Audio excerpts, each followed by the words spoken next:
Oh, good morning. It is 3:55 a.m.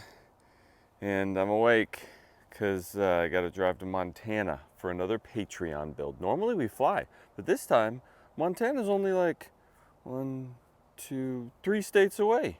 So we thought we might as well try and drive. But I actually got to go pick up. Oh, wait. Craig's coming right now. All right, we're gonna get in the car. Let's do this thing.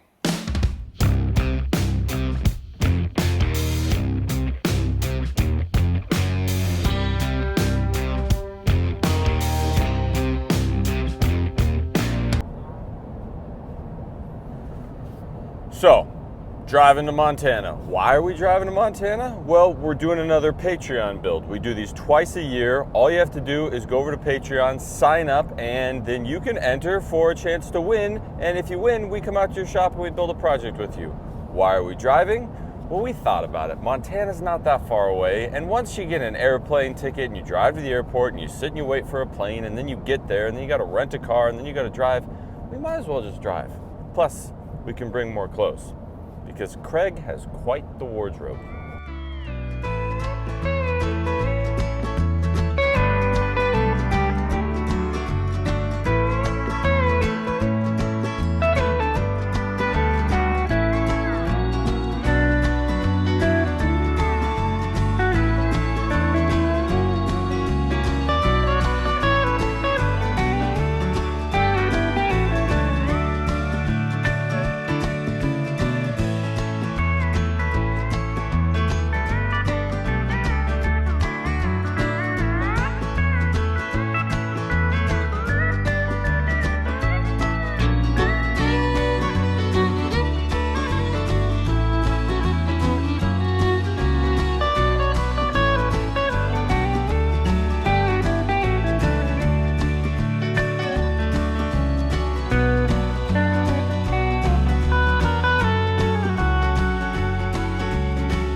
If there was ever going to be one of these Patreon contests where we were going to be murdered, this might be it. We've driven now 12 and a half hours, and we just came to the end of the road, literally. It still says we have a half an hour to go, but the rest is on gravel roads in the middle of nowhere, which means if we get to the end of this road, and these aren't nice people, this might be the last time you ever see us. Seriously, it's like bumper to bumper out here. Can't go anywhere.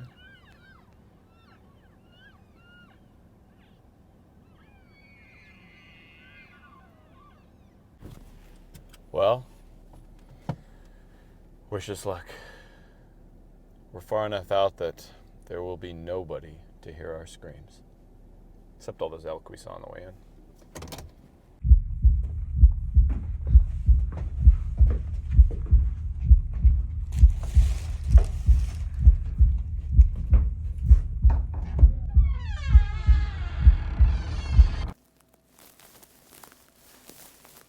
Hello? Is this the right house? Excuse me. My name is Bert Hurwitz, and I'm from White Sulphur Springs, Montana. And I'm Jen Hurwitz. I also live in White Sulphur Springs, Montana. That's convenient.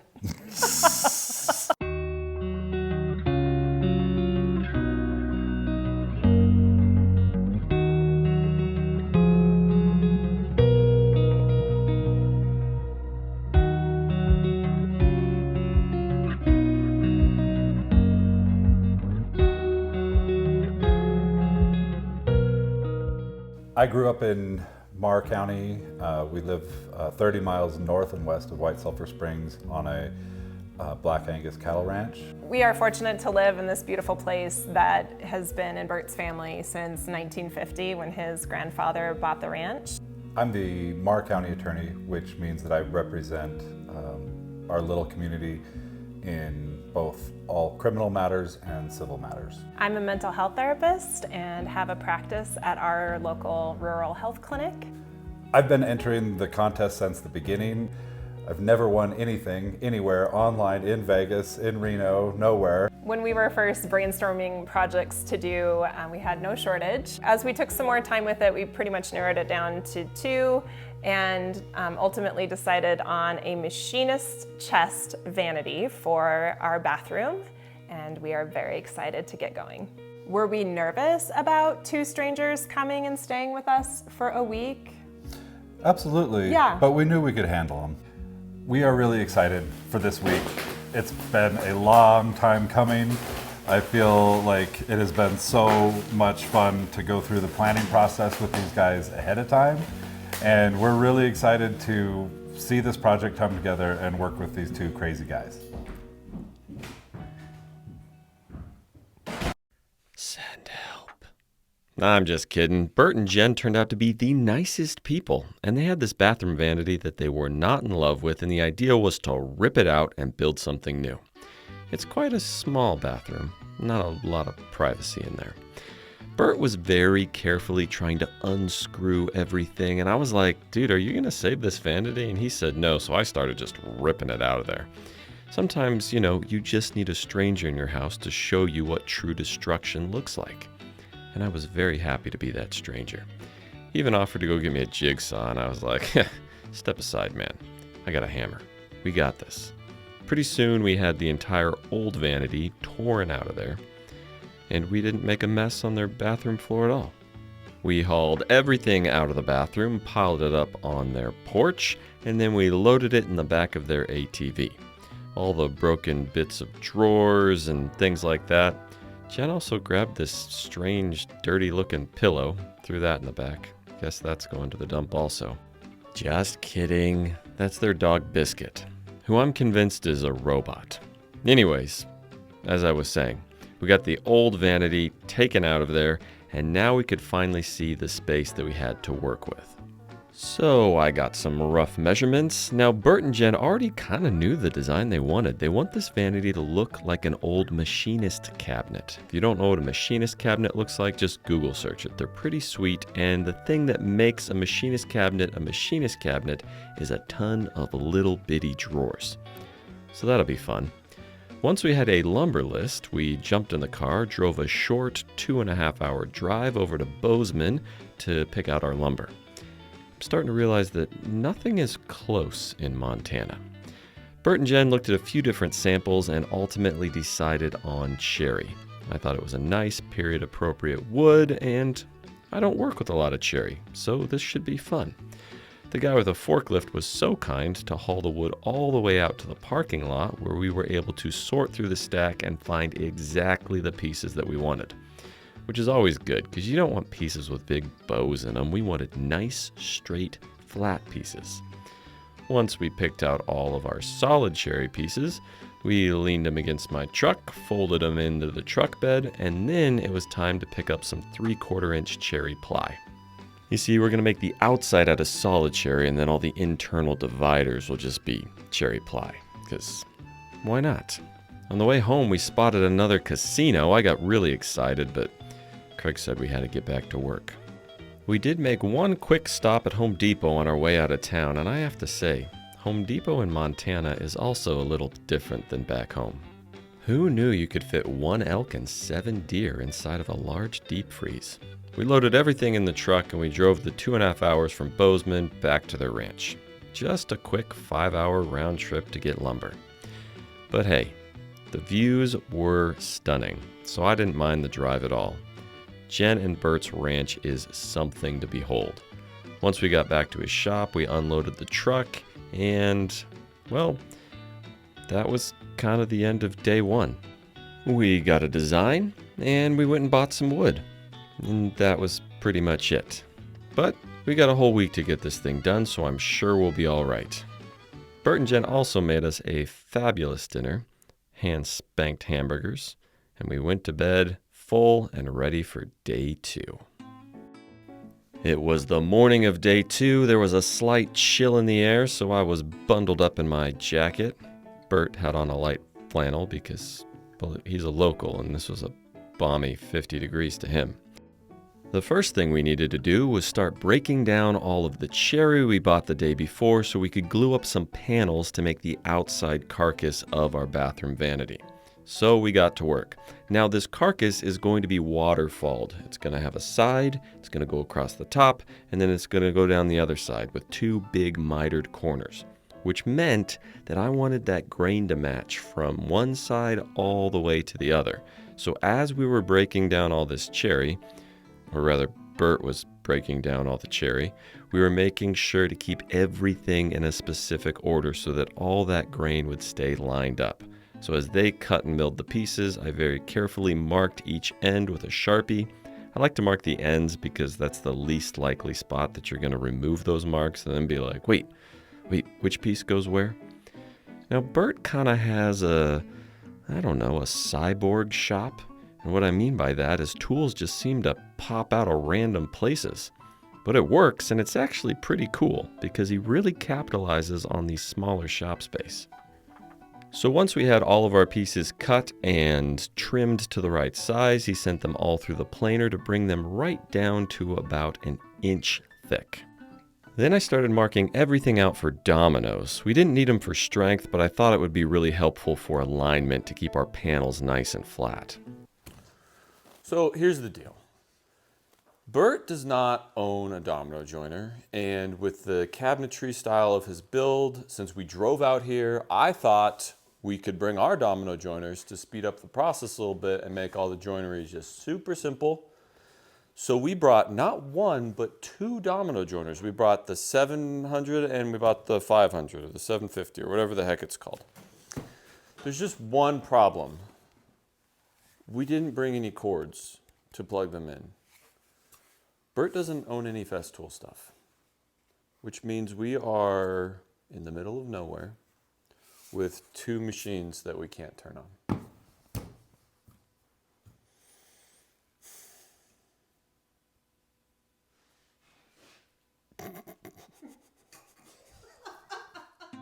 As I mentioned, we didn't really need the dominoes for strength anyways, so I decided let's just keep forging ahead, glue up these panels, and we'll just be really careful to make sure they all get aligned correctly.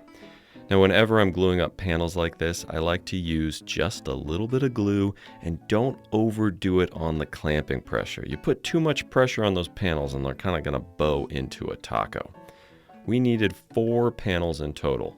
Our 2 sides, our top, and then 1 bottom solid piece. We're going to fill the whole inside with plywood and face that later. Pretty soon we had all those panels glued up, and in that time, Jen actually tracked down a local woodworker named John, and what do you know? He's a Festool guy. In a town like White Sulphur Springs, population 1,000, what are the chances you're going to find another woodworker who just happens to use Festool and is willing to let you borrow a cord? John was a super nice guy. Here is his business. He is on Instagram. You should go give him a follow because, well, he was nice enough to lend us a cord, and that wins some points in my book.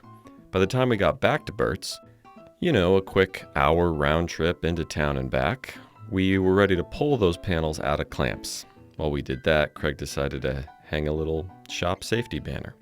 Those are available on our website if you're interested. Then we started breaking down our panels. We had to cut those 45s on the tops of our long side pieces. We made these a little bit long so we had some wiggle room to kind of, get things exactly how we liked them. Me and Bert traded off cutting the miters. That way, neither one of us could be blamed if they didn't come together right. We could just blame it on the saw. Now, to hook these miters together, I also brought my lamello, which is my preferred method for joining large miters because it eliminates the need for clamps. The lamello is essentially a biscuit joiner with interlocking male and female biscuits. They're like little clips. One goes on each side of the joint, and when you put the miter together, they snap with this beautiful click, bringing that miter together nice and tight. Squirt a little glue in there and you're good to go. The other nice thing about them is that you can hook the piece together for a dry fit without glue, and then you can pop it back apart, which is also very helpful. That's not a bad miter, considering Bert cut one half and I cut the other. Now, Lamello makes two different types of clips. I don't remember the names. They all sound like spaceships, something Clamex, Vortex, I don't know.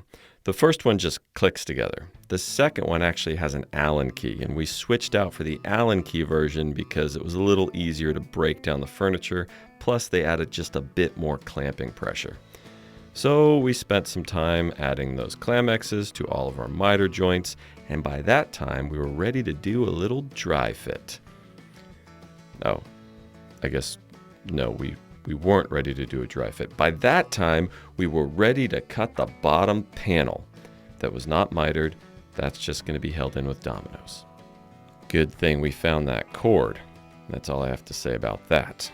So, after cutting that bottom panel to length, I drew a line across the bottom of our side piece right where we want that shelf to land. Then we clamped it on top, and we did this old domino trick where you use the domino joiner into the shelf and then you flip it around and you go into your side wall. This makes sure your dominoes are all perfectly lined up and your shelf is going to be right where you want it.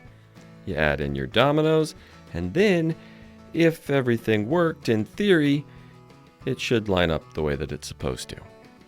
And what do you know? Just how I planned it. That would have been really hard to do without a cord. I would have had to do like the ultimate hip thrust. I don't even want to think about that. Once we got one side of that bottom panel locked in, Bert took care of the other side on his own. We did a little test fit on that. It fit exactly the way it was intended, and now we were ready to dry fit the entire outer cabinet assembly. And what do you know?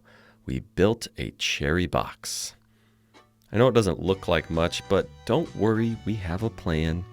Once we had it all put together, well, just as quickly we took it all back apart. And then I made Bert and Jen do a little sanding, because this isn't my build, it's their build, and I don't have to sand if I don't want to. While they were busy sanding, me and Craig were hard at work on the back deck, soaking up some sun, drinking some C-, which I learned is Montana-ese for Coors Light.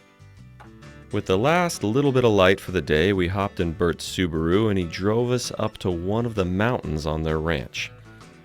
Yes, you heard that right. One of the mountains on their ranch. He said it was the best spot to get a good vantage point to see the entire ranch, and he was not lying. It was absolutely beautiful up there. Montana. Oh, you sure know how to do it right. I mean, look at that sunset. And before you ask, yes, I did want to jump out to that little point, but I knew my wife would watch this and I'd get in trouble. After we were done taking in the sights, Jen and Bert, they did it again, cooked us a delicious dinner. Nothing too fancy, just like 3-day marinated tri-tip, roasted vegetables, potatoes, cocktails. Day 3. It was the morning of day 3 on this 5-day build, and I knew we had to get some serious work done today.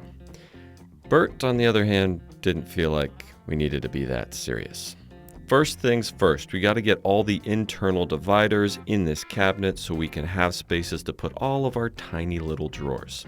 So once again, we put the entire cabinet, freshly sanded, back together. Then we went over to the other end of Bert's shop and started ripping down some 3/4-inch plywood with his track saw. My plan is to hook all of these dividers in with the domino joiner. So for now, we're just going to dry fit them all in there, make sure they're nice and snug, and then once we have them all locked in place, we'll mark where they need to go and come back and add our dominoes. So we got a little assembly line going. Bert would cut down the plywood either over on the table saw or with the track saw. He'd hand me the pieces. I would fit them in place. I'd use some little spacer blocks to get them oriented at all the right levels, make sure they were nice and square, tap them into place with a mallet. And by the time I was done with that, he'd have another piece cut. He'd hand me that. I'd stick that piece in there. Once all of our pieces were in there, which really was only like 4 pieces. I know I built this up to sound like there was going to be a ton, but yeah, just 4 pieces. But it seemed like a lot of work at the time, all right? So anyways, once they were all in the correct position, I used a pencil to mark out exactly where they needed to all land, and I labeled everything so we could get it back together correctly.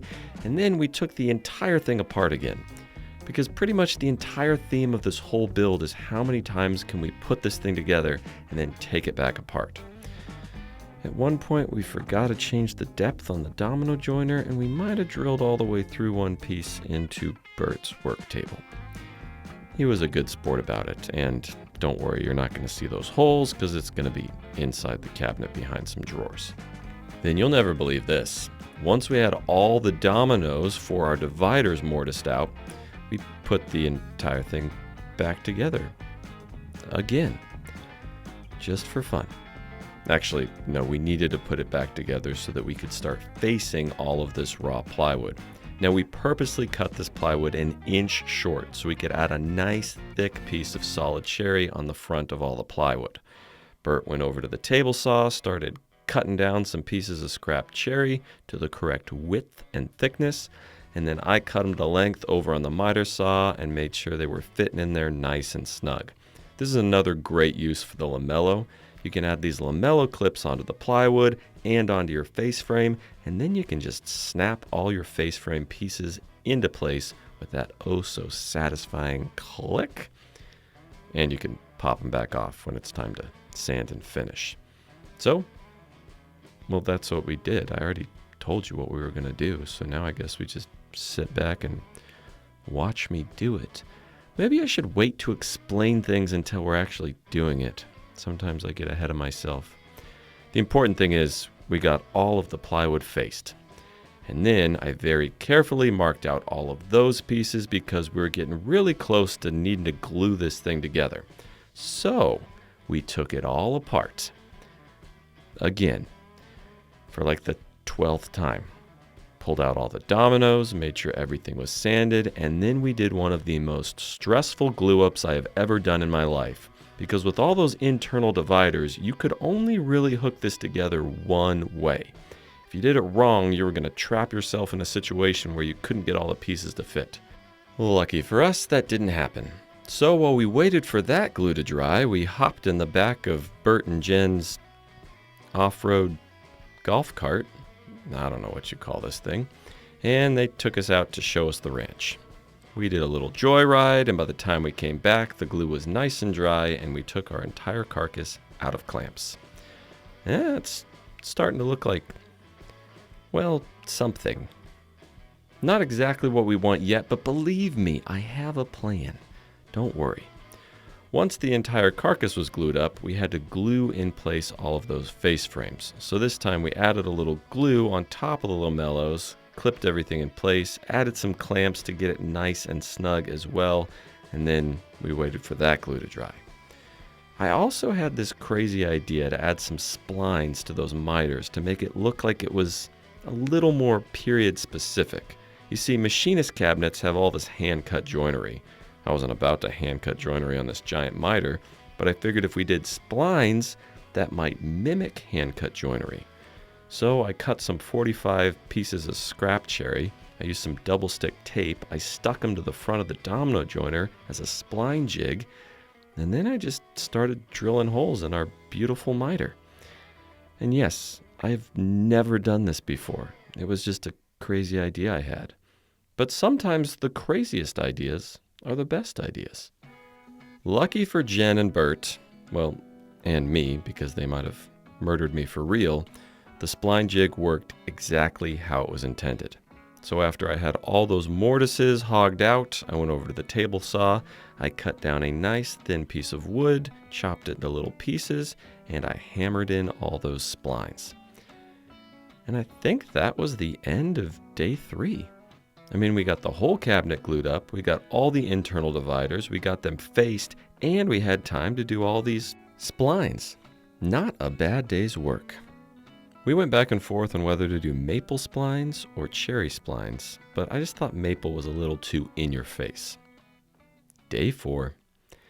This is the day before our last day, so we really got to get a lot done today. We started the morning by Jen and Bert trying to cut all those splines. I think they were probably mad that I put so many in there, not because they didn't like the look, it was just they had to hand cut all of them off. And then they sanded down the outside nice and smooth. We also went back and forth on what material to use for our drawer boxes. We had purchased some maple, but in the end, we decided pine might be a little more fitting, and Bert happened to have some really nice pine laying around his shop. So while he milled it up, me and Craig tried to play basketball. It wasn't very successful. Also, can I just take a minute to say how cool this planer joiner combo is that Bert just had lying around his shop? I think he said it's from the 1980s. Anyways, once we had roughly milled up all the pine, we went into his shop and we cut it all to length based off of a very long list I made for all the different drawer sizes we would need. Then we planed it down on his planer inside, which gives a little nicer finish until it was right at 1/2 inch, which I think is a pretty good size for a drawer box. Then I decided me and Jen should probably have a little dance party, set the mood right because we had a lot of work to do. Bert wasn't as excited for the dance party. And then it was time to start cutting all of our pieces to their exact right size so that we could hook all these boxes together. Once we trimmed them all down on the table saw to the correct width, we switched out the regular blade for a dado stack and we added a nice 1/4 inch dadoed groove along the bottom of each one of those drawer pieces. That'll lock in our 1/4 inch drawer panel. So Bert set to work doing that, while I picked up the track saw and went and started breaking down some 1/4 inch cherry ply. I think it's going to be kind of a cool combination, the pine sides of the boxes with that cherry ply on the bottom. It'll really tie everything together. Pretty soon, all of our 1/4 inch plywood was cut, all of our drawer box parts were cut, so I did a little dry fit just to make sure everything would come together the way that it should. As you can see, there's big drawers, there's small drawers, there's medium drawers, there's long drawers, there's little drawers, there's short drawers, there's tall drawers. This thing's got all sorts of drawers. And then I went over to the cabinet to make sure they would fit where they needed to go. Jen and Bert were pretty specific that the majority of the drawers they wanted to do traditional wood slides, just like in a real machinist cabinet. But the bigger drawers that are going to be the actual storage component, well, you can store things in any of the drawers, but the majority of the storage will use undermount slides. So we had to come up with some sort of wood drawer slide system to accommodate all these tiny little drawers. I started out by clamping some scrap pieces of wood on the front of the cabinet. Those pieces are 3/4 of an inch thick, and that's going to set our drawers so that we can put an inset drawer face on the front. Then I stuck in my first drawer, I shimmed the top with 2 playing cards, and then I just started gluing and tacking on these little wood runners in between each drawer until I reached the very top. These are our drawer slides. And once we put the drawer face on, the drawer face will hit those slides and will perfectly set those drawers at the front of the cabinet. And if you're wondering why all those drawers are so short and these ones over here are so long, well, it's because on the left side, behind the short drawers, is where we're going to hide all of our plumbing. How do you like those apples? Once we were confident that all the drawer boxes would fit in the cabinet the way they were supposed to, we took the time to pre-finish all of the drawer panels before we assembled the boxes. This is always easier. Jen and Bert decided not to finish the sides of the boxes, just to leave those raw pine, and I have to say, that's a bold decision, and I am behind it 100%. I'm sure in an old machinist cabinet they wouldn't have finished the pine drawers. It would have been au naturel. After that, we rubbed Rubio all over the cabinet itself, and then Bert and Jen started assembling all of those boxes. Well, me and Craig probably went and wandered around the ranch looking for a cougar. I'm honestly not sure what we were doing here, but we left them to do the work and we went and played. When Bert and Jen finally had all the drawers hooked together, it really didn't take that long. And no, we didn't find a cougar. I slid them all into their appropriate places in the cabinet, and I took very careful measurements for all of our drawer faces. This also required that I install those undermount drawer slides.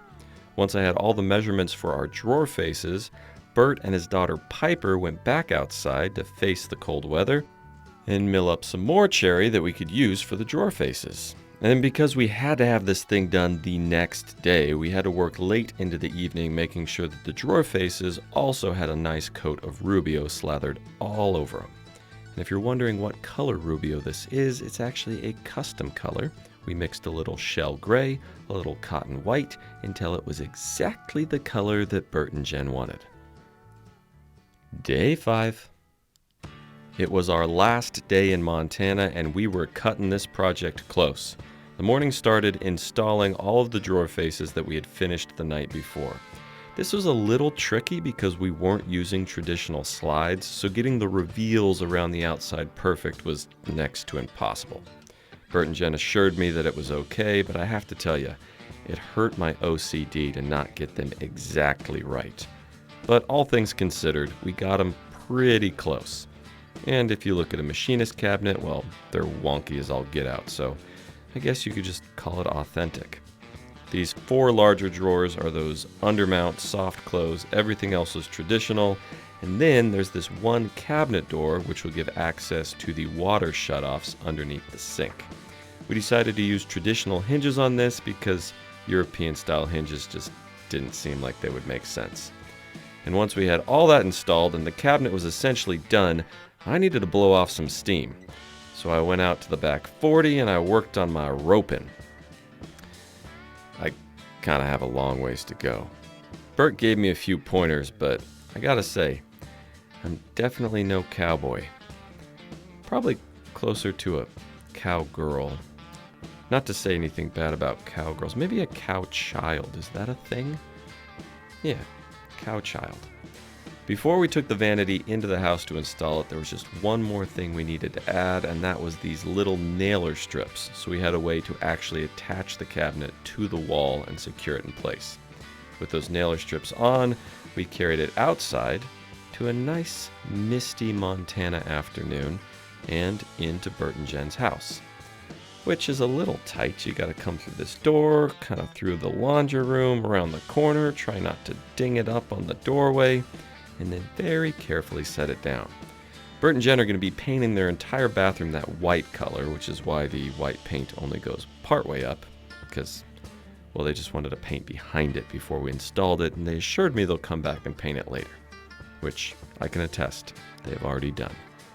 Unlike me, where I probably wouldn't paint it until I was ready to sell the house. Once it was secured to the wall, we started installing all these drawers. As you can see, it's going to get that beautiful copper vessel sink on top with a matching faucet, but that will have to be installed after we leave, because we had already worn out our welcome at Bert and Jen's house. I have to say, these builds are by far my favorite part of every year. Bert and Jen were amazing hosts. If you want a chance to win an opportunity for us to come out to your shop and build a project with you, well, all you got to do is sign up to be one of our patrons. There's a link down in the video description. We would love to have you. Well, we did it. You know, I kind of like this no TV, no internet thing. I think I could get used to that. Yeah, dude, I don't even remember the last time I actually read a book. Maybe ranch life is the thing for me.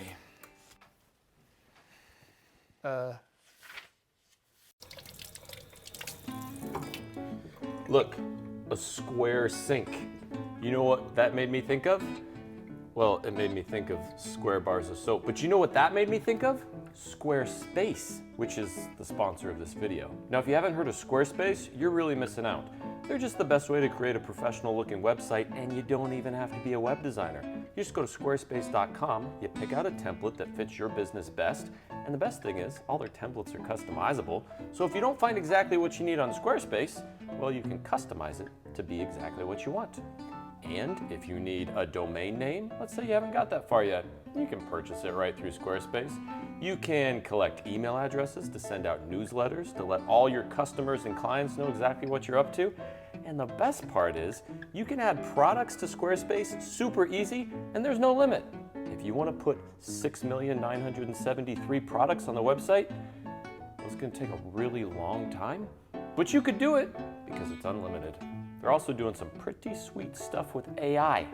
So sweet that I don't even really understand it. So I'm just gonna show you this little video. Squarespace's Blueprint AI, it's basically this website builder. You get a fully custom website in just a few steps. They use basic information about your industry, goals, and personality to generate premium quality content and personalized design recommendations. I know, crazy. So, if you need to build a website and you're looking for the right place to go, just like I'm looking for a towel right now, you should head to squarespace.com/bourbonmothwoodworking. You're gonna get 10% off your first purchase of a website or domain, or you can just use the coupon code bourbonmothwoodworking at checkout, and you'll also get that 10% off your first purchase of a website or domain. Or you know what, you can just click the link down the video description, or I'll put the link right there on the screen. I'm gonna let you figure that out while I go find a towel or Craig's shirt.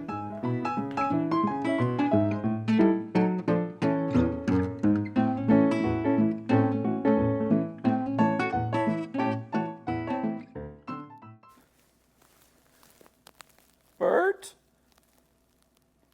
Jen? Craig? What was that?